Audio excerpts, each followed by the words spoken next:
એની જાગૃતિ ફેલાય એના માટે પણ અમે આ કાર્યક્રમમાં સાથે બેંકના અધિકારીઓ કે સ્ટેટ બેંકના અધિકારીઓએ જે વાત કરી કે 20 લાખ રૂપિયા સુધીની લોન તમને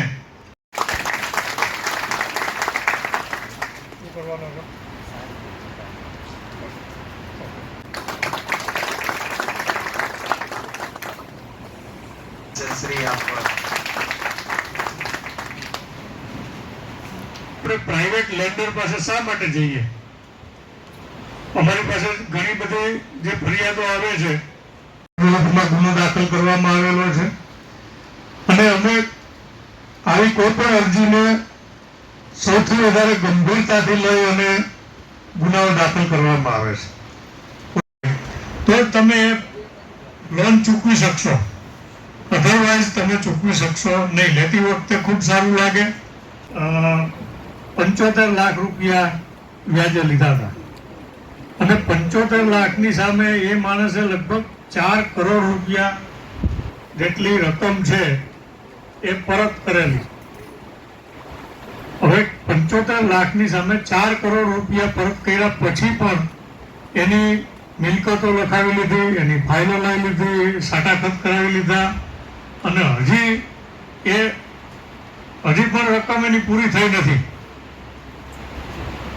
તો હવે આટલું ઊંચું વ્યાજ છે કોઈ માણસ ચૂકવી શકે ખરો? તમે વિચાર કરો. એને દર મહિને 3% લેખે એની પાસેથી વ્યાજ લેવામાં આવતું હતું. એટલે એક વસ્તુ તો આપણે પણ લોન લેતી વખતે આપણે પણ ધ્યાન રાખવું જોઈએ. પોરબંદર જિલ્લામાં આજે જિલ્લા કક્ષાનો એક લોક દરબારનું આયોજન કરેલું હતું.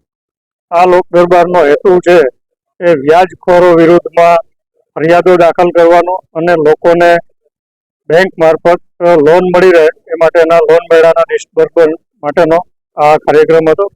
આ કાર્યક્રમમાં સમગ્ર જિલ્લામાંથી અરજદારો અને લાભાર્થીઓ આવેલા હતા. પોરબંદર જિલ્લાની વાત કરીએ તો રાજ્ય સરકાર, ગૃહ વિભાગ અને આપણા કેન્દ્રીય મંત્રીશ્રી દ્વારા જિલ્લાની અંદર કોઈ પણ ગુનેગાર હોય એની સામે 0 ટોલરન્સની નીતિ અપનાવવા બાબતની જે સૂચનાઓ મળેલી છે એના ભાગરૂપે આજે અમે આ લોક દરબારનું આયોજન કરેલું હતું. લોક દરબારના માધ્યમથી લોકોને અમે અપીલ કરીએ છીએ કે જિલ્લામાં આપને કોઈ પણ વ્યાજખોર સામે કોઈ પણ જાતની ફરિયાદ હોય, તમારી પાસેથી ઊંચા વ્યાજે કોઈ પણ વ્યક્તિ પૈસા પડાવતા હોય, આપની જમીન મિલકત પડાવી લીધી હોય, ધાક ધમકી આપતા હોય, દબાવતા હોય, તો આવા કોઈ પણ ચમરબંધી સામેની ફરિયાદ હોય તો પોલીસ વિભાગ છે તાત્કાલિક ગુનો દાખલ કરી અને એની સામે કાર્યવાહી કરશે. આ ઉપરાંત પણ જિલ્લાની અંદર જે કોઈ પણ ગુંડા આવારા તત્વો દ્વારા જે કોઈ રંજાડ કરવામાં આવતી હોય તો અમે આપના માધ્યમથી લોકોને અપીલ કરીએ છીએ કે તમારે કોઈ પણ ચમરબંધી સામે કોઈ બીવાની જરૂર નથી. તમે પોલીસનો સંપર્ક કરો. પોલીસ કોઈ પણ ચમરબંધી હશે એની સામે તાત્કાલિક ગુનો દાખલ કરી અને કાયદેસરની કાર્યવાહી કરશે. અમે ગઈકાલે કમલાબાગ પોલીસ સ્ટેશનમાં પણ એક વ્યાજખોરી વિરુદ્ધની આવી ફરિયાદ દાખલ કરેલી છે.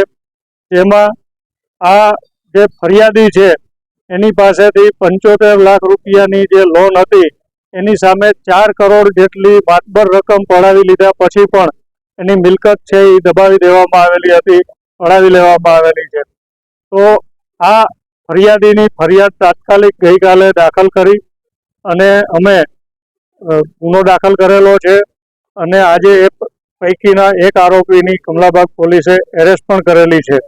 તો ફરી વખત અમે આજે આપ સૌના માધ્યમથી અને આજના લોક દરબારના માધ્યમથી પણ જિલ્લાના તમામ લોકોને અપીલ કરીએ છીએ કે તમારી પાસેથી આ રીતના કોઈ પણ